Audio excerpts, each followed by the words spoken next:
I'm a feminist, but... Hello, York! We're back! We're back inside of you, York, and it's wonderful to be here. I'm a feminist, but very recently I had a bad experience in a fitting room where I was trying to buy something that didn't look as good as I needed it to, and I got a bit upset. And then when I left the shop, I was walking away, and the woman who'd been serving me ran out of the shop after me like I'd left something behind. And she came up and went, I just need you to know that you're a really beautiful woman. And I just need you to know, but I need you to hear it and I need you to believe me. And she looked into my eyes and I hugged her. And all I could think was, oh my God, I hope she doesn't recognize me. Like, oh, she's going to go back and say to her friends, like, I met her, but she's not what you'd think. Like, everything she tells us to do, and she's like, all those lovely, wonderful things. She's not like that. She's just crying on the floor of a fitting room like all of us. It's just disappointing. I say recently, it was this morning. I'm a feminist, but sometimes I resent how empowered Gen Z women are. Largely because I really feel jealous and that it's not fair that I had to spend my teens and 20s making a mountain of toilet paper in a loo because of how mortifying the thought was of another woman even hearing the trickling tinkle of your wee-wee. And then you find out that the new generation of women couldn't give a shit about... They're so empowered that they'll be like, does anyone want to borrow my moon car? It's massive! And I feel the valley of levels of empowerment between me and them is too deep. I absolutely agree. And the way they love their bodies, yeah, fuck off. Absolutely disgusting. Like, they just love all of their bodies. I'm learning from them, but resentfully. Well, of course they love all of their bodies, because their bodies are 12. What's not to love? I should have gone for an older age there, I think. I thought you meant you resented... This bit's improvised. I thought you meant you resented, like, 21-year-olds. Not, yeah, I do. No, it was children. Do you know? I retract this. I'm not with her. No, and Gen Z, I just checked, it's 10 to 24, so it wasn't as inappropriate as it sounded. Just give us a cheer for Gen Z. There's no 12-year-old out there with jowls. Give us a cheer for Gen Z. Yeah, listen to how empowered those cheers are. Yeah. It's delightful, please. We want it. We want to drink your blood. Yeah, it is. I just envy it. Sorry, I finished. I'm a feminist, but... So I'm recently single, right? And I found that, like, if I see that a man is losing interest in me, I'll let him explain crypto to me. That usually just gets it all back up. I have done that more than once with the offside rule. It's the best. It's like, oh, you don't like what I said? I don't get NFTs. Tell me. I'm a feminist, but... Earlier on today in the dressing room, I think I did body shame Taylor Swift. I know, not in the way that you're thinking, but... Jen says are gasping. I know. I've lost the room already. But I was talking about how she used to be the love of my life. And Deb said, why is she no longer the love of your life? And I said, because I found out she's way too tall. And being a short king, I just couldn't live like that. I still believe it's going to happen. Doesn't that just mean you're like the perfect height for motorboating? I don't get that joke. The perfect time for what? We'll draw you a diagram backstage. I cannot believe Can you explain this to me? I'm a feminist, but can you explain it to me backstage? Because I think it's rude. We'll see how the night goes. Motorboating! Oh! I've just understood it. Yeah, because, I mean, everyone in this audience was like, surely not with a rack like that, Deborah. You must be at least book smart on it. I don't actually have... Fuck off. They're a small D. They're a D minus. I'm telling you. And for my frame, they could be... Pass at GCSE. Is it my turn? It's your turn, baby. I'm a feminist, but... When I bought my first car, guys, First person in my family to buy a new car. Literally the most shameful thing that my father could think of as a used car salesman. And he is everything you're thinking is, and racist. When I was signing the paperwork, the man selling the car to me says, so what title should I put down? Miss, Mrs. or Ms? And I said, Ms. And he said, oh, you look a bit young for that. And what I should have said was, for what? Feminism? But what I said was, thank you. Are we ready to start the show? And welcome to the Guilty Feminist York! Big round of applause for Jessica Fostekew, Grace Petrie, Celia A.B. and Kiri Pritchard-McLean, four incredible women we'll be seeing a lot more of this evening. Now this is the bit where this goes on a bit, if I'm honest. I feel like we should start playing it a bit later. There you go. Hello, York. Look, we're back in person. And here we are. I want to touch somebody.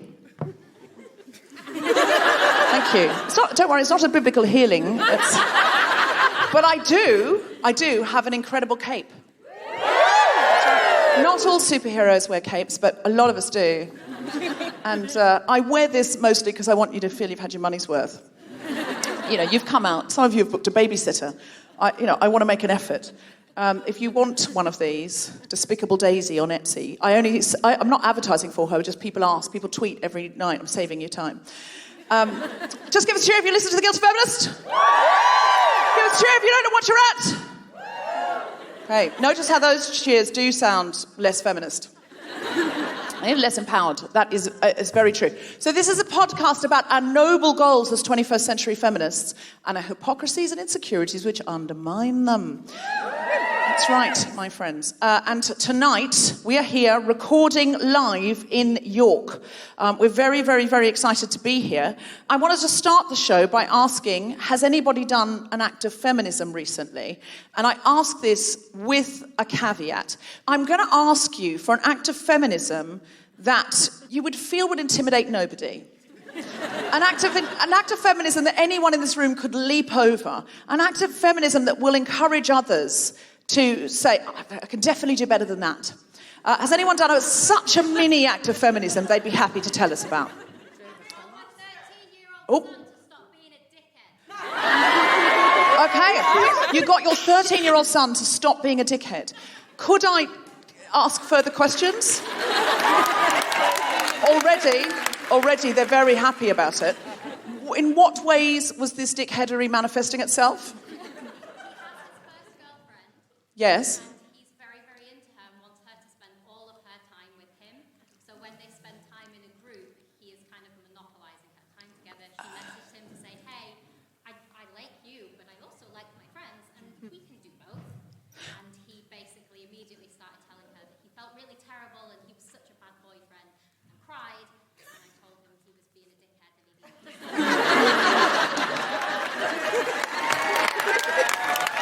So, just for the people at home, what's your name? Emmy. Emmy just told a story that her 13-year-old son got a girlfriend, was dominating her time. She politely texted and said, I need to spend time with other people as well. He cried and said, I'm a terrible boyfriend. And Emmy said, stop being a dickhead. I want to hug him a bit, though. Does anyone else want to hug him a bit? I feel like, no. Women down here are saying, no hugging. He needs to know. Has he sort of gone now, okay, I see, and is he being more balanced? He has, and then she messaged him to say, you're not talking to me enough, so now. Oh my God. He did, and now she texted and said, you're not talking to me enough? And what is he doing now? Trying to be as nice as possible and set reminders on his phone. Well, now this child is trying to be as nice as possible. He's setting reminders on his phone. I'm a feminist, but I'm totally on his side. Like, I'm 100% with this boy who is. I do feel we need to be, But listen, well done in saying, like, it's not all about you. If you're in a relationship with somebody, you have to give as well as take. That's a great thing. But also make sure that he knows that he's allowed things too. Like he can break up with her if he wants. You don't think that will happen? They're going to get married. They're 13 and done. Well done, Yorkshire. What was the other one? I made a poster You, about how to go for a wee in the wild. you made a poster about how to go for a wee in the wild. People loved that one. People loved that one. I think that might be the most perfectly pitched one I've ever heard. Because sometimes people go, we were recently in Canterbury and somebody put up a hand and she said, I've just co-founded. I said, I'm going to stop you there. Because that's intimidating immediately. Most people will never co-found anything. Okay? And then sometimes people say, like, you know, I only shaved one leg. And I feel like is it an act of feminism, really? I think that's perfectly pitched. We all feel it's accessible, but none of us thought to do it. It's lovely. So why did you make this poster? Is this for women and other people who are sans penises to squat? It's much harder. I mean, the poster is for everyone, but it's much harder to wee outdoors if you have to fully take your bottom half off and squat. And also if you menstruate, it's much harder. So we work with teenagers in the outdoors, so I made a poster to teach those teenagers. So it's on the back of the door, so they don't have to ask the question. They can read about it before we then take them out for the day into the wild. Okay, so just to say for the listeners at home, it's a lot harder if you're a person who has to squat and or menstruates. So there's a poster on the back of the door. Now, does anyone have any follow-up questions here? Because I do. What's best practice? I really wish we didn't have a guest tonight now, because I feel like this would be the dream. Wouldn't it? Wouldn't it? I have follow-up questions as to what's best practice. What should I be doing? Should I be called upon to urinate rurally?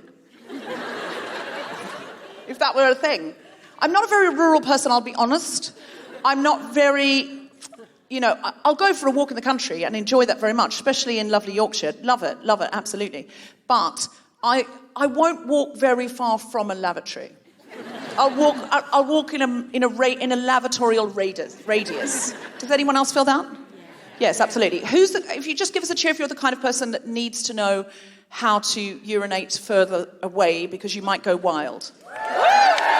There's a lot of people who need your services. I feel like I don't know how easy it is for you to get to me, but I feel like I want to hear with the mic. Is there any chance you could come down and I could sit on the edge of the stage? Now, I'll come down. I don't think it's easy for you to get up, but is it? Oh, great. There's stairs there. Excellent. Come forward. What's your name? What's your name? Jill. Big round of applause for Jill, everybody. Okay. You're wearing a feminist T-shirt. Tilly Takeover 2022 Women's Edition. What's that? It was a women's skydiving event to encourage women into skydiving because... Of course it was. You've skydived. I have skydived. But you might have noticed you probably had a male instructor, a male pilot, a male cameraman. There aren't that many women in the world of aviation, so this event was to encourage more women to do that as well. Absolutely wonderful, because it's true. The whole crew were men, and they kept making jokes that were like... There were jokes that were like... They were funny in the 80s. Yes, absolutely. What a great way to describe their jokes. Funny in the 80s. It was things like, they were joking about how sometimes Mike doesn't open the parachute if he's feeling... it's sort of not like sometimes he doesn't, but like we've all been waiting for the day he's not going to open the parachute. He's been really down today. His dog died. And I'm like, if you're strapped to Mike, which I was, that is not... that hilarious. I'll be honest. You're just like, please stop saying it. And I was like, ha ha ha. Okay, you really have to stop now. And they wouldn't. They thought they took that as a cue, like a little brother, to escalate the jokes. So I'm delighted you're doing that. Do you jump out of planes? Yeah, I've done about 700 skydives.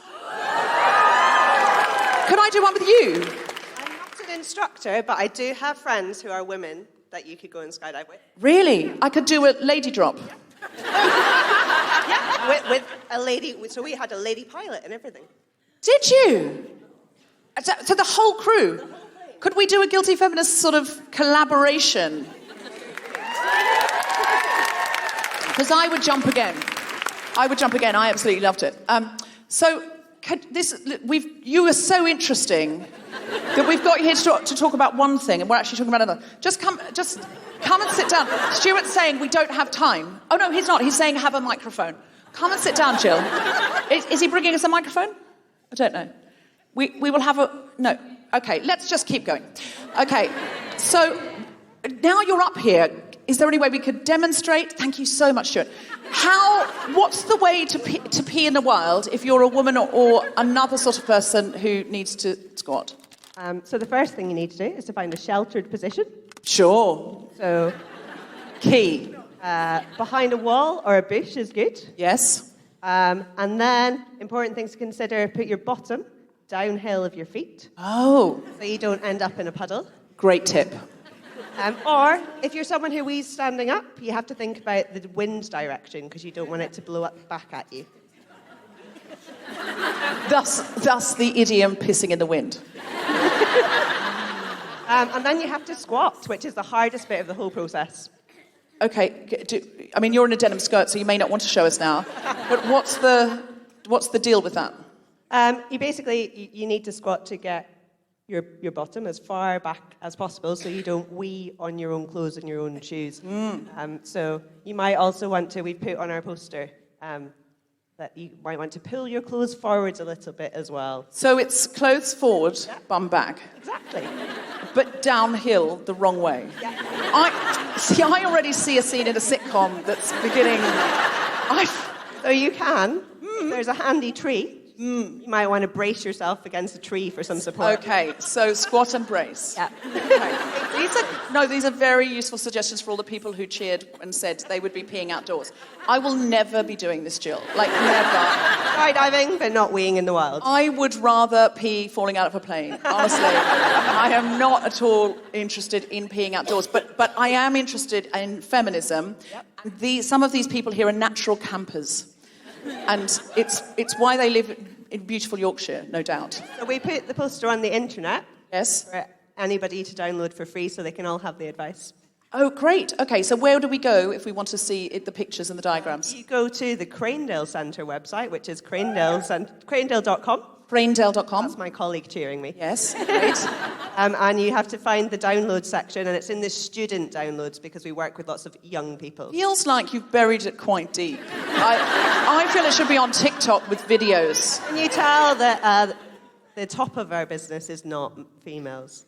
Oh, okay. So what we're going to need is some of you funky Gen Zs to make TikTok videos where you extract this information but direct people back to their website. Will anyone volunteer to do that?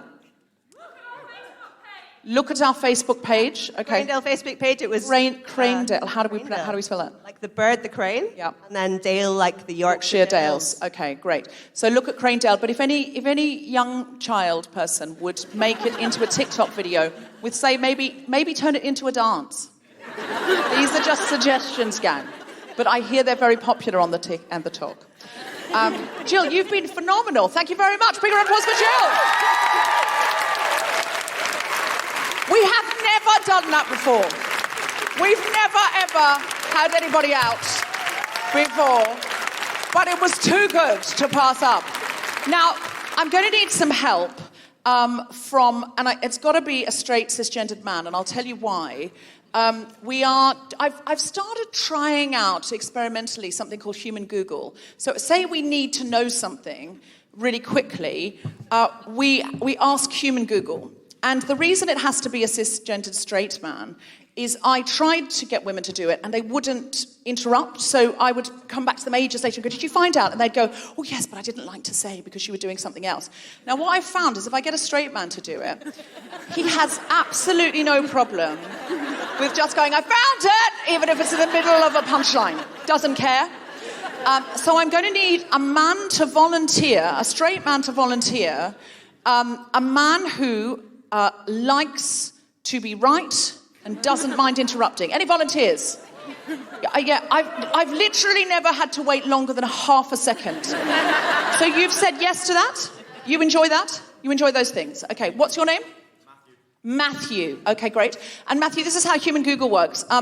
If you got a good reception in here, we just get you to Google things. But the reception's not very good in here, so it's like this instead. I'll ask you a question, Matthew, and you will answer with the first thing that comes into your head, but very authoritatively, and we will accept that as a fact. Because that's how Google works anyway, isn't it? Let's be absolutely honest. Just give us a cheer if you ever have to do research in your job. Give us a cheer if you accept what's on Google. That's how the world works now. So Matthew, I will remember you, I will think of you as Matthew Perry, like Chandler. If I call you Chandler, that's one of your names now. So Matthew, for example, who wrote A Room of One's Own? That's what we will now accept as fact. Of course, we know it was in fact Virginia Woolf, of course. But don't worry about that. And that was a really good guess. It could have been her. I think that was an educated guess, wasn't it? I mean, you didn't say Dr. Seuss. You're an English teacher? Matthew! That's a horrific guess. That is... Sylvia Plath is rolling in her bell jar. I'm telling you that for sure. Now, Matthew, I'm shocked. Matthew, do you have any camera experience? Yes. Great, okay. So, two of our acts tonight, Kiri, Pritchard-McLean and Jessica Fostekew, both need their set recorded for a really big, glamorous, fancy gig that they're up for. But they don't just want, me kind of going like that in the wings. They need a proper cameraman to come and film it for them on their phone. So, Matthew, that's you.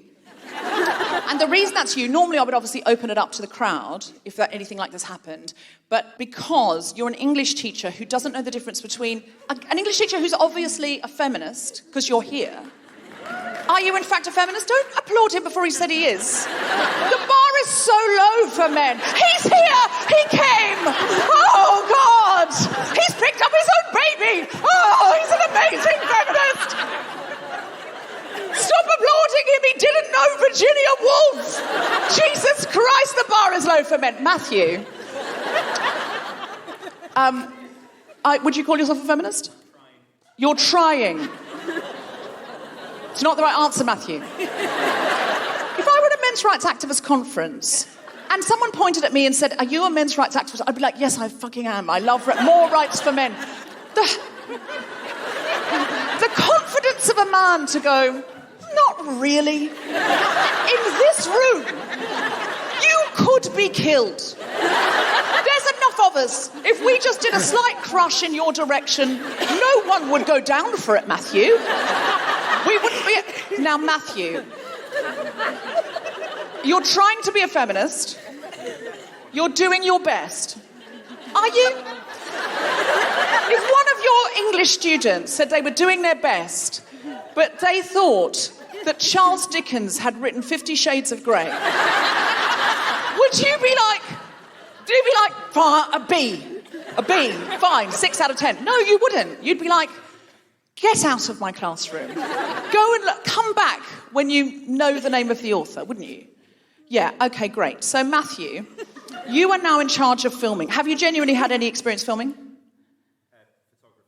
Photography, okay, but you think you can hold it? Well, you know the angle? You're overstating your credentials again, Matthew, and it's... Are you good? Okay. Does anyone think they're going to be better than Matthew? Yes? Is that a woman? Yes? You're going to be better than Matthew? Has anyone got video experience? Yeah, you have. Okay. All right.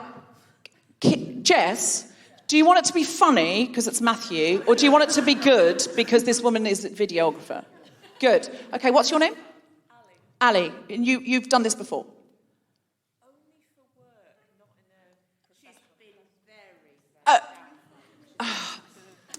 Okay, Matthew just said yes. And it turned out he just takes selfies. Have you done this professionally? Only for work. That is the definition of professionally.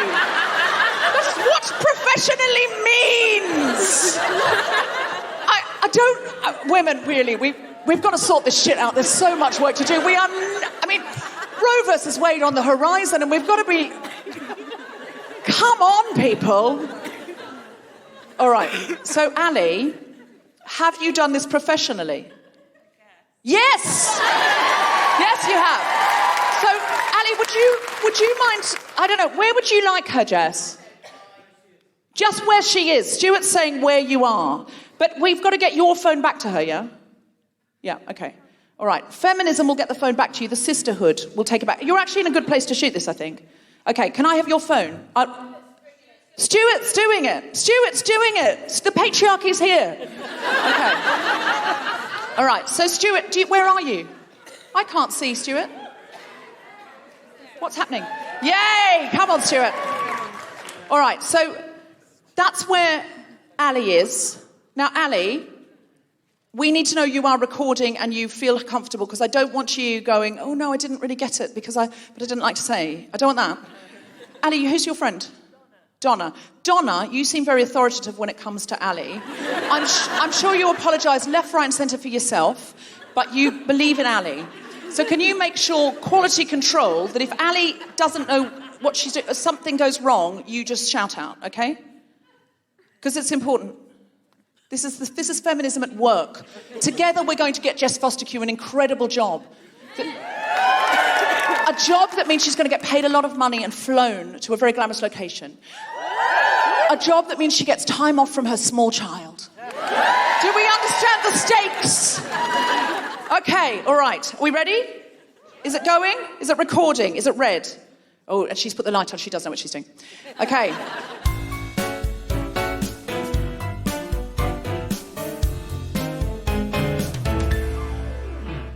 Gang, I'm very excited to tell you that at the end of this year, we're coming up to 7 years old.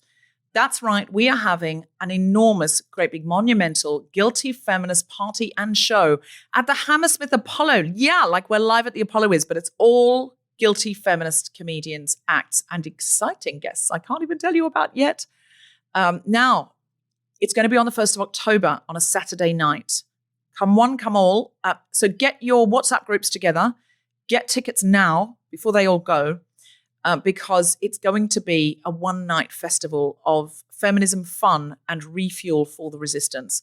If you like Michael McIntyre's Roadshow, if you like Graham Norton, if you like Jules Holland-Slater, imagine those 3 men were women, and then imagine those women were allowed on the television, and then imagine they were allowed to invite other women to join them, and you would have an idea of how incredible this show is going to be. We are going to have some pop sensations. We are going to have some comics you know and love from The Guilty Feminist and the telly, and some guests we've never, ever had on before. So please book now. We will be releasing more information soon. If you'd like to get a ticket now, go to guiltyfeminist.com and click on live shows. It's our birthday. You absolutely don't have to bring a present, but I'm not stopping you. Are you ready for some stand-up comedy?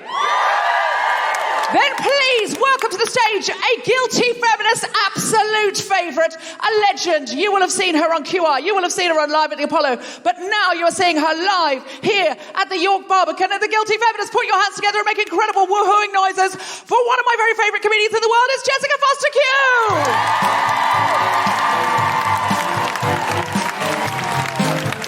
What a poppet. What a poppet. Seamless. Very natural. Seamless. Hello, York. It's nice to be back doing this again, isn't it? Yes, bit bloody lovely. So nice to all be squidged in all together en masse again. I think it is. I don't know if this is controversial, but I don't think that human beings were designed to be a bit scared for 2 years. Everybody's had a bonkers last 3 years. I've had an extraordinary amount of change in the last 3 years. It's about that time ago, I managed to leave a 9-year relationship. That's a happy thing. It had gone to crumbs, dust, not even the ghost of a friendship left in there. But it's hard, isn't it? It's hard to leave a 9-year relationship. Because after 9 years, everything's tangled up, isn't it? Finances were tangled up with him. I'd had a kid with him. Living situation was tangled up with him. Leaving him also involved leaving my sexuality as I then knew it. Social life tangled up with him. Work stuff tangled up with him. Still, I managed to leave that relationship. Why can't I leave a WhatsApp group?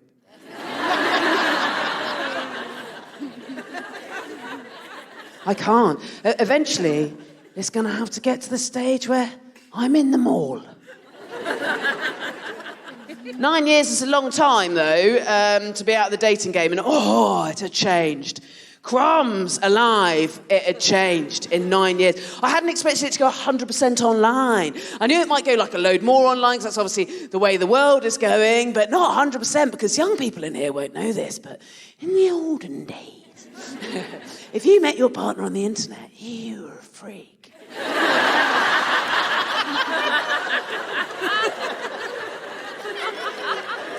And now it's the law. You've got to have a whole CV, haven't you? You've got to have a whole exhibition of photographs of yourself looking sexy during hobbies. You're not allowed, if you dare approach a stranger in real life. Young people, IRL. Say, at them something like, please, may I fancy you? They're allowed to ring the police. Online dating's a minefield as well, though. It's so complicated. There's so many issues with it. Dick pics, for a start. Everyone's getting pics of dicks they don't want. Oh, God, as if there could be a more glaring example of how feminism's work is yet to be finished, for crying out loud. Some comedian friends of mine are telling me they get upwards of 10 dicks they didn't ask for per week. That's so many dicks. That's so many pics of dicks. Unbelievable to me that there are still men in the universe who think she'd probably like a look at... No, what is... I can't believe that. But more troubling, perhaps, than all of that is why have I never got one, though? And it's not an invitation. It's not an invitation, but it does, when it's apparently so prolific, it does make you think, what vibes am I giving out? This is not like I don't get any contact from strangers. I do, but it's sort of like the other week I got an email. I mean, that says it all, doesn't it? I got an email. I got an email, right, from a man called Tony, and it said, Dear Jess, I really like some of your work. So I'm writing a short film, and I'd like you to do a part of it to make it funnier.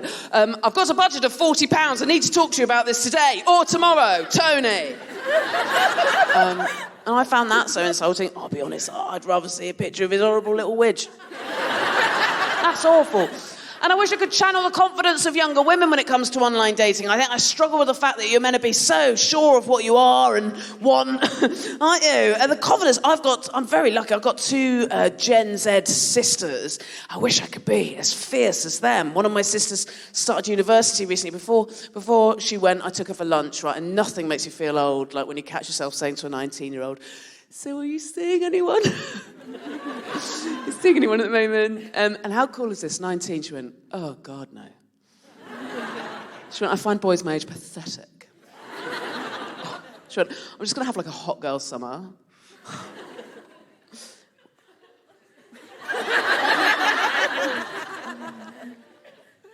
What is that?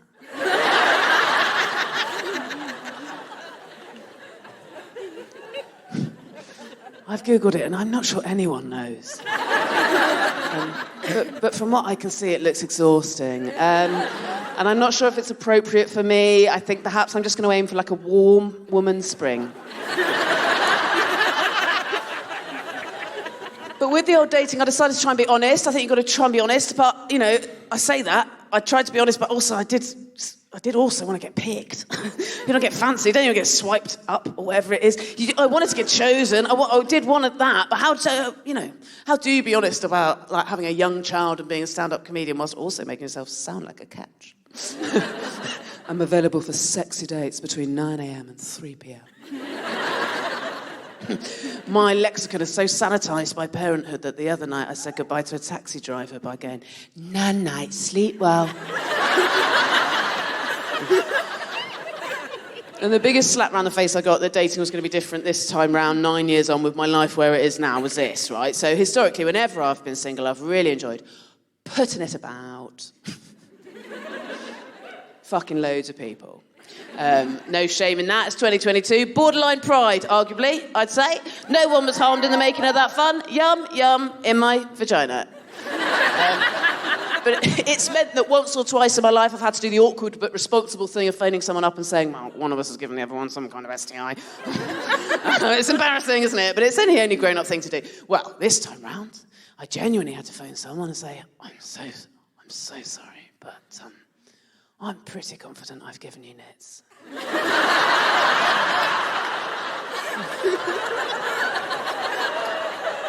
Yeah. She's the one I'm engaged to now, so that's nice. Thanks. Amazingly, I am actually going to leave you on that. You've been so lovely. You've got the most incredible lineup. Have a lovely evening. Thank you particularly, Ali. Thank you. Good night. Jessica Fostekew, everybody!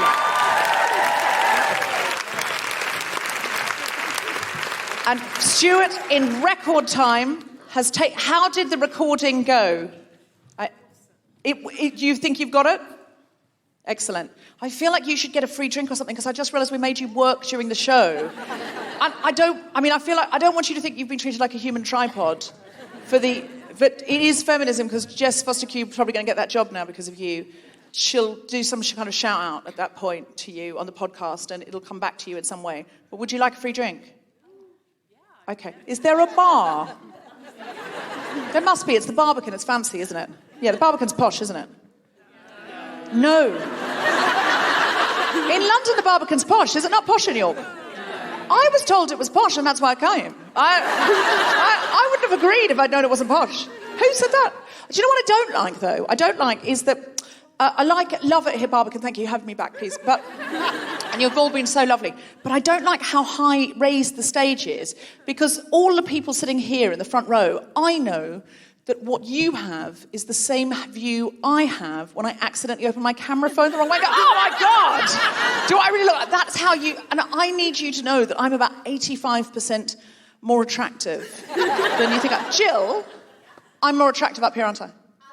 Thank you. There you go. That's absolutely true. Although actually, Jill, how high are you? Because the people up there, I think, have that lovely selfie angle. Like that. When I'm very successful, I'm only going to play places with stalls in a dress circle, and the stalls will not be available for sale. Everyone in the dress circle. Is it Amy? Ali, sorry. I'm quite name dyslexic. It's the only thing I have a problem with. I get names mixed up, so you can't say anything. Ali, I got you a drink. It's Prosecco. Do you want that? Okay, great. Feminism will have to get it to you. The sisterhood will have to get it there. Could you please pass this back to Ali? Yeah. No, listen, I believe in the power of the sisterhood. But also, I thought Jill should have one, if Ali has one, because Jill actually, was a proper guest. To be honest, Jill should probably be paid. But I don't have that in my budget. So, where are you, Jill? Okay. Shall I throw it? Do you want to come down and get it, or could someone pass it back? Could you take it? Could you get that? Could the sisterhood get that to Jill? Thank you so much. Matthew, I would have got you one, but you didn't know Virginia Woolf. So I didn't. But I will get you one if you can name me 3 Virginia Woolf books. The stakes have just been raised for feminism. Matthew, are you still there? Has Matthew left? Oh, no, okay. That would be... I'd understand if he left at interval, and I think he will, but But he's an English teacher, I know, that's why I'm saying he should know 3 Virginia Woolf books. So, Matthew, Room of One's Own. Well, that's a cheater one, because that's the one you didn't know. I'm going to need 3... Go on, what are the other 2? The Lighthouse, yes. No champagne for you. Okay. And you human Google and everything. I mean, it's an outrage, Matthew. No, seriously, Matthew, we love you and we know that you will change.